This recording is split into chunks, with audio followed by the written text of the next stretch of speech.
Imagine un GPS direction ton premier million. Ça peut paraître trop beau pour être vrai, mais c'est ce que Alex Hormozi te propose. Et moi, dans cette vidéo, je vais essayer de te résumer ça en moins d'un quart d'heure, te donner toutes les steps actionnels que tu peux prendre dès aujourd'hui pour réussir à atteindre ton premier million et prospérer. Du coup, si tu es prêt, n'hésite pas à prendre un papier pour commencer à prendre des notes et à envoyer cette vidéo à un de tes potes que tu penses que ça peut aider. Et maintenant, on est parti. La première partie, c'est les fondamentaux du coup de l'argent. Qu'est-ce que c'est qu'un millionnaire? En effet, quand tu vises quelque chose, il faut que tu saches ce que c'est, il faut que tu saches qu'est-ce que c'est en tangible, comment est-ce que tu peux le mesurer. Et du coup, pour lui, un millionnaire, c'est quelqu'un qui possède dans son patrimoine 1 million. Ce que ça veut dire, c'est que ce n'est pas forcément 1 million dans ton compte en banque, mais ça peut être une maison que tu as achetée qui coûte 1 million, que tu as payé complètement, tu as 0 dans ton compte en banque, tu n'as rien à côté, mais du coup, tu es un millionnaire de patrimoine. Par contre, si par exemple tu as toujours ces 0 dans ton compte en banque et rien à côté et que tu as payé cette maison à moitié, tu possèdes uniquement 500 000 euros du coup ce que tu as payé cette maison, ce que tu possèdes de cette maison. Une fois que tu as compris ce que c'est qu'un millionnaire, lui ce qu'il te dit c'est qu'il va falloir que tu te demandes comment est-ce que toi tu vas pouvoir le devenir. Et ça passe à son deuxième point dans les fondamentaux. Comment est-ce que tu vas allouer tes ressources? Donc par ressources, ce que j'entends, c'est le temps que tu as à allouer dans une activité, c'est du coup tes capacités, tes compétences que tu vas pouvoir mettre dans ce projet. Et c'est l'argent que tu vas pouvoir mettre tout simplement dans l'entreprise que tu vas lancer. Et donc à ce moment-là, lui ce qu'il te dit c'est que la plupart des gens ils vont regarder les millionnaires moyens et ils vont se dire ok, ils ont 7 sources de revenus donc moi il faut que je lance 7 projets différents. Le problème c'est que si tu fais ça, déjà que tu as des ressources qui sont limitées au départ certainement, en fait tu vas mettre ces ressources déjà limitées et tu vas les limiter encore plus en les divisant par 7, par 10, par 15, je ne sais pas combien de projets tu as envie de lancer. Mais du coup, lui ce qu'il te dit c'est que plutôt que de faire ça au début, mieux vaut que tu te focalises sur une seule entreprise, une seule chose en fait dans laquelle tu vas mettre tout ton temps, tout ton argent et toutes tes capacités. Parce que c'est ce qui va te permettre de devenir un master en fait dans ce skills en fait que tu dois avoir pour lancer cette entreprise et du coup de pouvoir réussir dedans. C'est beaucoup plus dangereux, c'est pour ça que les millionnaires, eux, après, ils diversifient leur portfolio parce qu'une fois que tu as réussi, une fois que tu as de l'argent, il faut que tu cherches plus à le conserver et à éviter de tout perdre. Mais quand tu commences, tu n'as pas grand-chose à perdre, donc mieux vaut que tu mettes tout ton temps, toute ton énergie et tout ton argent dans une seule entreprise, dans une seule venture pour pouvoir avoir l'objectif tout simplement de pouvoir réussir. Une fois que tu as ça et une fois que tu as compris ce que c'était, ce qu'il te dit, c'est qu'il va falloir que tu passes la vallée du désespoir. Donc, qu'est-ce que c'est ça? C'est en gros, quand tu vas avoir une nouvelle opportunité, tu ne vas pas être informé et du coup, ce que tu vas voir, c'est un petit peu l'herbe verte du voisin. Donc, tu vas te dire, par exemple, si je te parle du trading, waouh, je peux faire de l'argent incroyable dans le trading, ça a l'air vraiment trop bien, c'est ce que je veux faire, c'est ce que je dois faire. Le truc, c'est qu'une fois que tu vas voir ça, en fait, tu vas passer du coup cette partie d'investisseur pas informé à d'un coup un investisseur qui va être, du coup, qui va se rendre compte qu'il n'est pas informé tout simplement. Et du coup, ça passe dans une vague un petit peu plus pessimiste où tu vas te dire, ah oui, non, en fait, c'est beaucoup plus compliqué que ce que je pensais. Donc, par exemple, avec le trading, tu vas commencer à perdre de l'argent. Tu vas te rendre compte que, en fait, ce qu'on t'a vendu, c'est peut-être pas exactement ce que c'était et que du coup, c'est plus compliqué que prévu. Et là, tu passes dans ce que lui, il appelle la vallée du désespoir. Et c'est là que la plupart des gens, ils arrêtent. Donc, c'est là qu'ils se disent, c'est pas fait pour moi. Ils voient l'herbe du voisin qui est plus verte, donc une autre opportunité. Et ils disent, ah, celle-là, elle a l'air beaucoup plus facile, je vais me lancer dedans. Le truc, c'est qu'en fait, toutes les opportunités que tu vas avoir, elles vont commencer de cette façon-là et elles vont arriver à la vallée du désespoir. Et le truc, c'est que si tu passes cette vallée du désespoir, tu commences à t'informer et là, tu deviens un investisseur qui est informé et du coup, qui a beaucoup plus de chances de pouvoir saisir l'opportunité quand elle arrive. Donc lui, ce qu'il te dit, c'est que quand tu passes cette vallée du désespoir, plutôt que de recommencer à zéro et à chaque fois refaire toujours cette partie de la courbe, commence à t'informer et deviens un investisseur informé qui peut réussir du coup dans quelle que soit l'industrie que tu choisis, qui peut réussir dedans. Une fois que tu as compris ça, lui, ce qu'il te dit, c'est qu'il va falloir que tu joues le jeu long. Donc, en gros, ce qu'il entend par ça, c'est que quand tu vas chercher à monter une entreprise, quand tu vas chercher à monter un projet, plutôt que de chercher l'argent facile, l'argent rapide, il va falloir que tu penses au long terme. En effet, lui, ce qu'il te dit, c'est que si tu cherches à monter une maison et qu'on te donne un temps en fait, de 10 jours pour la monter, tu vas un petit peu sauter les fondations, tu vas faire une maison qui va être beaucoup plus fragile, mais tu vas réussir à la faire plus ou moins en 10 jours. Et par contre, si on t'avait donné une année pour faire cette même maison, ta maison, elle serait super solide. Tu aurais fait des fondations incroyables, etc. Et dit que pour une entreprise, c'est plus ou moins pareil. Donc, le process pour une entreprise, c'est que tu vas faire un produit, tu vas chercher à faire du marketing pour et ensuite, tu vas chercher à faire des ventes. Et donc, ce qu'il te dit, c'est que si jamais tu cherches à faire cet argent rapide, tu vas faire un produit qui va être moyen, tu vas faire beaucoup de marketing pour faire beaucoup de ventes pour. Le problème, c'est que tu vas faire beaucoup de ventes au début, mais ensuite, ton produit, il est moyen. Donc, les clients, ils vont se rendre compte qu'il est moyen. Et du coup, après, tu vas avoir une mauvaise image. Et c'est beaucoup plus dur après, devant le produit, une deuxième fois, de créer des clients qui reviennent dans ton entreprise si ton produit est moyen. Donc, lui, ce qu'il dit, c'est plutôt que de chercher à faire quelque chose pour faire de l'argent rapidement, pense au jeu long, du coup, fais un bon produit, crée-toi une bonne image et sur le long terme, ça te rapportera beaucoup plus. Et du coup, ça t'entraîne à la deuxième partie qui est de savoir comment est-ce que tu vas faire ton premier million. Et donc, pour lui, la première question que tu dois te poser, c'est savoir qui c'est que tu vas aider. Donc, si tu as un stade hot dog, il faut que tu te demandes qui c'est qui a faim. En effet, à son sens, il ne faut pas que tu cherches à créer un problème pour les gens, un problème qu'ils pourraient peut-être avoir, mais plutôt que tu regardes le problème qu'ils ont réellement et que tu cherches à y répondre et du coup à amener à la population qui en a besoin la solution qu'ils cherchent. Donc pour lui, les questions qu'il faut que tu te poses, c'est qu'est-ce que c'est le problème? Est-ce que la population peut payer du coup pour une solution que tu vas pouvoir leur apporter? Parce que si jamais tu targetes des gens qui ne peuvent pas payer pour ton produit, tu ne vas pas leur vendre. La troisième chose à savoir, c'est si tu peux targeter facilement cette communauté. Par exemple, si du coup tu as un marché de niche type les sports d'hiver, ça va être très facile de trouver la population que tu cherches à targeter par tes canaux de communication. Par contre, si jamais la population est beaucoup plus vaste, ça va être plus dur de savoir qui c'est que tu targetes, donc tu vas faire beaucoup de tirs sans toucher. Et donc ça, c'est un risque à prendre. Et la dernière chose à se demander, à ce sens, c'est si le marché il est en expansion. Par exemple, si tu cherches à vendre des masques aujourd'hui, ça va être beaucoup moins rentable que si tu avais cherché à les vendre au moment où le Covid venait de commencer. Donc ça, c'est les premières lois qui te donnent pour faire ton premier million. Et ça t'entraîne à une deuxième loi. Tu dois avoir un produit, un canal de communication et un avatar. Donc autrement dit, ce qui te dit, c'est que quand tu vas chercher à lancer une entreprise, il faut que tu aies un avatar type, donc qui c'est que la personne que tu veux aider, un produit, donc plutôt que de te diversifier dans 10 produits différents et faire des produits qui sont plus ou moins moyens, cherche à faire un produit qui est bon et qui répond vraiment à un problème. Et la troisième chose, c'est un canal de communication, donc dans le sens, pour lui, quand tu vas commencer, tu ne vas pas pouvoir maîtriser tous les canaux marketing qui existent. Du coup, mieux vaut que tu te focuses sur un et que tu fasses les choses bien. Du coup, une fois que tu as ton avatar, la chose qu'il va falloir que tu te demandes en premier, c'est qu'est-ce que ça va être ton offre, qu'est-ce que ça va être ton produit. Donc pour lui, la façon dont tu vas pouvoir trouver ça, c'est savoir quel est le produit qui va amener la meilleure valeur ajoutée aux gens. Et donc pour lui, tu peux calculer ça de la façon suivante. C'est qu'est-ce que c'est l'objectif de rêve que ce produit est censé amener. Par exemple, si tu vends une formation sur la musculation, l'objectif de rêve, c'est un corps incroyable.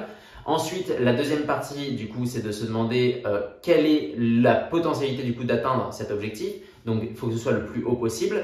Ensuite, tu vas diviser ça par le temps qui va devoir être mis dans cette formation. Donc, si tu dois faire de la musculation, c'est combien de temps par jour tu vas devoir aller à la salle et combien de temps ça va te prendre avant que cette formation puisse t'aider à atteindre ce corps de rêve que tu as.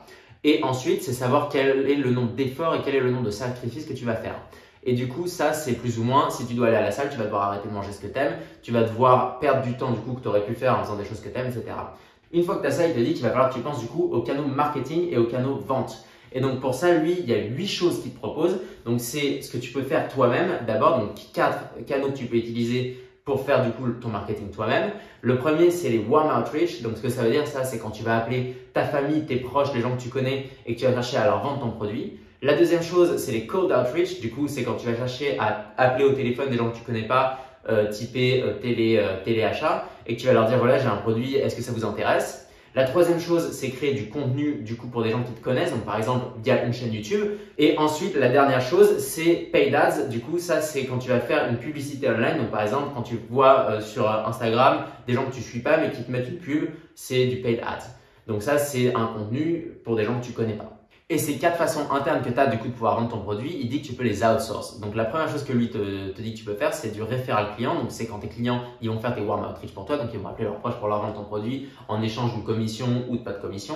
La deuxième chose, c'est quand tes employés ils vont faire la même chose, donc ton warm calling chez leurs proches de la même façon plus ou moins. La troisième chose pour lui, c'est quand tu vas payer une agence de marketing qui va te faire du coup ta communication via des paid ads, mais que eux vont lancer parce qu'ils maîtrisent mieux que toi, peut-être potentiellement. Et la dernière chose, c'est du coup du marketing par affiliation. Donc quand tu vas payer par exemple des influenceurs pour faire la promotion de ton produit, donc créer du contenu pour toi et faire ce contenu en parlant à des gens que eux connaissent, enfin que eux connaissent via leur chaîne par exemple, et du coup réussir à vendre ton produit comme ça. Et lui, ce qu'il te dit, c'est que quand tu cherches à faire ça, en fait, quand tu cherches à outsource, il faut déjà que tu connaisses un petit peu le canal de communication interne parce que c'est ce qui va te permettre de savoir si les résultats de l'agence de marketing, de l'influenceur que tu payes ou plus ou moins de ton référal, en fait, ils valent le coup et de pouvoir faire du coup une offre attitrée. Par exemple, si jamais tu cherches à payer une agence de marketing et qu'elle te dit qu'elle va te ramener un retour sur investissement qui est très bas, et que toi, tu sais déjà comment ça marche, la technique de communication qu'ils vont faire, tu peux leur demander une offre qui fait plus sens. Ensuite, une fois que tu as ça, il va falloir que tu te demandes comment est-ce que tu vas pouvoir te rémunérer. Donc, une fois que tu vas commencer à gagner de l'argent avec ton entreprise, quelle est la partie de cet argent du coup que tu vas mettre à la banque en cas de problème, donc pour ton entreprise dans un compte à ton entreprise, quelle est la partie que tu vas réinvestir pour faire grandir ton entreprise et qu'est-ce que c'est la partie que tu vas du coup sortir de l'entreprise pour te payer toi-même. Et lui, il te donne 2 façons potentielles de faire ça. Donc après, c'est à toi de choisir en fonction du risque que tu veux prendre dans du coup ton entreprise. La première chose, c'est peu risqué à son sens. Du coup, c'est de mettre 33% à la banque, 33% dans le réinvestissement pour grandir ton entreprise et 33% dans ta rémunération, dans la rémunération de tes employés. Donc ça, c'est une règle qui pour lui est faite plus pour maintenir une entreprise à sa taille basique, c'est la règle des 33. Et du coup, c'est une potentielle que tu peux utiliser pour gérer du coup l'argent que tu gagnes avec ton entreprise. La deuxième chose, lui, qui te dit, c'est la règle Watermark, il appelle ça. Du coup, la règle Watermark, ce qu'elle est, c'est que tu vas penser plus évolution d'entreprise. Donc, comment est-ce que tu vas pouvoir faire grandir ton entreprise, faire grossir ton entreprise. Et donc, ce qu'il faut que tu te dises, c'est OK, je veux investir dans telle chose pour pouvoir développer l'entreprise. Donc, ça va me coûter tant. Et donc, à ce moment-là, dans tes profits, ce que tu vas faire, c'est que tu vas directement retirer ça. Ensuite, à partir de ça, tu vas prendre une partie de ce qui te reste et tu vas le mettre à la banque. Et ensuite, tu vas prendre ce qui reste, pas après avoir mis à la banque et après avoir mis de côté pour investir dans ton entreprise. Et tu vas prendre ce qui reste pour te rémunérer toi-même. Donc ça, c'est plus risqué parce que du coup, ça veut dire que tu auras peut-être moins de rémunération et que tu auras moins d'argent peut-être à la banque. Du coup, si jamais il y a un problème en cas de Covid, par exemple, si tu es un restaurant, tu auras peut-être moins de fonds pour pouvoir du coup tenir les crises. Mais ça va te permettre de développer ton entreprise beaucoup plus rapidement. Une fois que tu as répondu à toutes ces questions, la dernière chose que je te propose de regarder, c'est savoir comment est-ce que tu peux fixer tes objectifs. Et donc pour lui, des objectifs, ça va être des objectifs de procédé et non pas des objectifs de résultat. Donc c'est un petit peu ce que James Clear te dit dans son livre « Un rien peut tout changer ». C'est-à-dire que tu vas chercher en fait à faire comme objectif non pas 10 millions par exemple au bout d'une année avec ton entreprise, mais plutôt faire tant d'activités par jour qui vont t'amener à ces 10 millions sur le long terme. Et lui, ce qu'il te propose, c'est la règle des 100, donc qui est de faire 100 fois une activité désignée par jour pendant 100 jours d'affilée.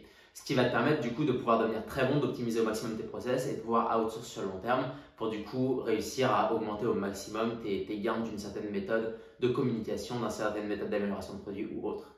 Une fois que tu as ça, lui, ce qu'il te dit, c'est la question, c'est comment est-ce que tu peux trouver ces objectifs. Et donc pour ça, ce qu'il faut que tu regardes, c'est qu'est-ce que c'est les problèmes que tu as, pourquoi c'est des problèmes, qu'est-ce que c'est une solution possible, donc une hypothèse de solution. Ensuite, savoir comment est-ce que tu peux mesurer la réussite ou non de cette solution. Et ensuite, savoir si elle a réussi ou non, si tu as atteint tes objectifs ou pas. Si tu les as atteints, c'est super, tu trouves un autre problème que tu cherches à résoudre. Si tu les as pas atteints, tu cherches une autre hypothèse et du coup, tu recommences ça incessamment pour toujours réussir à améliorer ton entreprise. Et du coup, ça c'est la dernière partie pour lui pour faire ton million. Une fois que ça, tu es censé être millionnaire. Et maintenant, il va falloir que tu saches comment tu peux pérenniser. Et donc pour lui, ça se fait en 5 points différents. La première chose à comprendre, c'est que tu dois devenir riche une fois et qu'ensuite, il va falloir que tu cherches à développer ta richesse, mais non plus à devenir riche. Et donc ça, ce que ça veut dire, c'est qu'il va falloir que tu sois beaucoup moins risqué dans tes investissements et que tu commences à diversifier ton portfolio. En effet, à son sens, tu as une chance sur 10 de pouvoir réussir dans l'entreprise. Donc quand tu vas investir rien du tout dedans, si tu perds tout, c'est pas grave. Mais si tu investis 1 million, 10 millions dans une entreprise et que tu perds tout, c'est beaucoup plus de risque. Donc à ce moment-là, il va falloir que tu commences à vraiment diversifier tes investissements et à faire un portfolio un peu moins risqué. Une fois que tu as ça, lui, ce qu'il te dit, c'est qu'il va falloir que tu commences aussi à penser à ton investissement dans les gens. En effet, il te dit que la plupart des gens, quand ils cherchent à développer leur entreprise, ils pensent aux prospects qui cherchent à transformer en clients, mais ils ne pensent pas trop à leurs employés et à du coup à outsourcer au sein de leur entreprise à d'autres gens en fait. Et lui, ce qu'il te dit, c'est que ça, c'est une erreur à ne pas faire parce que si jamais tu cherches à vendre 10 000 produits, mais que toi, tu peux en produire que 2 000, bah, il va falloir du coup que tu aies au moins 4-5 autres personnes qui vont pouvoir t'aider et qui vont pouvoir faire du coup ces produits que tu ne peux pas produire toi-même parce que tu peux être incroyable à ce que tu fais. Si jamais tu arrives à transmettre les mêmes procédés que tu fais toi à d'autres gens, tu vas pouvoir multiplier ta quantité de production de façon assez impressionnante. Et du coup, lui, ce qu'il te dit par exemple, c'est qu'une entreprise qui a un employé qui est incroyable, bah, en fait, elle va valoir beaucoup plus que cet employé tout seul. En effet, si toi, tu arrives à vendre 10 000 produits qui te font 5 millions de revenus, qui te font 2 millions de profits, tu vas te tirer un salaire de 1 million à la fin. Et du coup, ta valeur, toi, ce sera 1 million. Par contre, si ça, c'est via une entreprise et que du coup, ces procédés sont plus périns et que du coup, tu arrives à outsourcer tout ça et à rendre en fait le process beaucoup moins risqué, ça peut te faire une entreprise qui vaut plus ou moins 10 millions en fait en valeur d'entreprise en plus de ton salaire de 1 million. Donc ça, c'est une chose à laquelle il faut que tu penses à son sens, c'est les gens, les employés dans lesquels tu vas investir ou en fait si tu arrives un problème à toi, l'entreprise peut continuer de produire alors que si jamais il t'arrive un problème et que tu es tout seul, bah, ton entreprise c'est terminé quoi. Ensuite, une fois que tu as ça, il va falloir que tu comprennes que ta réputation c'est quelque chose de super important. En effet, lui, à son sens, chaque skill que tu vas développer dans ton entreprise, c'est un petit peu comme une fleur que tu vas pouvoir associer en un bouquet et c'est le bouquet qui va être beau et qui va faire du coup ton entreprise qui réussit. Donc, il faut que tu penses à chaque skill que tu vas apprendre et savoir si c'est un skill que tu as envie qu'on retrouve dans ton résumé, dans ton CV. Et du coup, quand on te regarde, on se dise « Ok, c'est un beau bouquet de fleurs, c'est une belle entreprise ». Par exemple, si jamais Elon Musk il se mettait à faire OnlyFans ou si lui il se mettait à faire du OnlyFans, il dit ces entreprises elles vont beaucoup moins marcher parce que du coup ça va lui faire perdre en crédibilité assez incroyablement. Donc ça va peut-être faire de l'argent au début, mais sur le long terme, c'est pas bien. Une fois que tu as ça, lui il te dit qu'il faut que tu commences à penser à multiplier ton argent. Et donc pour ça, lui ce qu'il te dit, c'est que tu peux investir que ce soit dans le marché financier ou que ce soit dans ton entreprise. Donc par exemple, si jamais tu as un stand de coiffeur et que ton stand de coiffeur, sans toi, il te rapporte personnellement 10 000 € par mois, il te dit que si jamais tu développes sur un deuxième stand de coiffeur, bah en fait, tu vas gagner 10 000 € supplémentaires chaque mois. Donc lui, ce qu'il te dit, c'est qu'il faut que tu penses à investir et à développer ton entreprise au fur et à mesure ou développer tes investissements de façon à multiplier du coup tes retours sur le long terme. Une fois que tu as ça, enfin, la dernière partie pour lui, c'est de savoir du coup comment est-ce que tu peux profiter de ton patrimoine. Et donc pour lui, ça, il y a deux façons de le faire. La première chose, c'est de se dire j'ai réussi, j'arrête, c'est fini, je suis riche. Et la deuxième chose, c'est de se dire du coup de continuer à investir et de prendre ça un petit peu comme un jeu et du coup de réussir à toujours passer un petit peu au niveau supérieur et toujours un petit peu s'améliorer. Et il dit que ça peut paraître incroyable là, dans ta vie actuelle de te dire que tu peux ne plus travailler, mais que dans la réalité, si tu aimes ce que tu fais, bah en fait ne plus travailler c'est pas si bien que ça parce que tu vas vite t'embêter sur ta plage quand tu es tout seul le lundi matin et que tout le monde est au travail. Donc il te dit, il faut que tu penses plus à te dire qu'en gros tu vas chercher à revenir dans le jeu et ne jamais t'arrêter, toujours chercher à développer, toujours chercher à apprendre un nouveau skills, à développer ton entreprise, développer une autre entreprise et que c'est ça en fait qui est un petit peu passionnant dans la vie. Et du coup voilà, c'est plus ou moins tout ce que lui te donne dans sa vidéo et dans son livre. Du coup, n'hésite pas à me dire si tu veux un résumé direct du livre, du coup 100 Million Author. Et moi, je t'ai mis dans la description, c'est le lien de sa vidéo et le lien de son livre. Donc les deux en anglais. Mais si ça peut t'intéresser, c'est peut-être plus détaillé et ça peut être très intéressant pour toi. Anyway, j'espère que la vidéo t'a plu. Et moi, je te souhaite plein de succès et à bientôt dans la prochaine.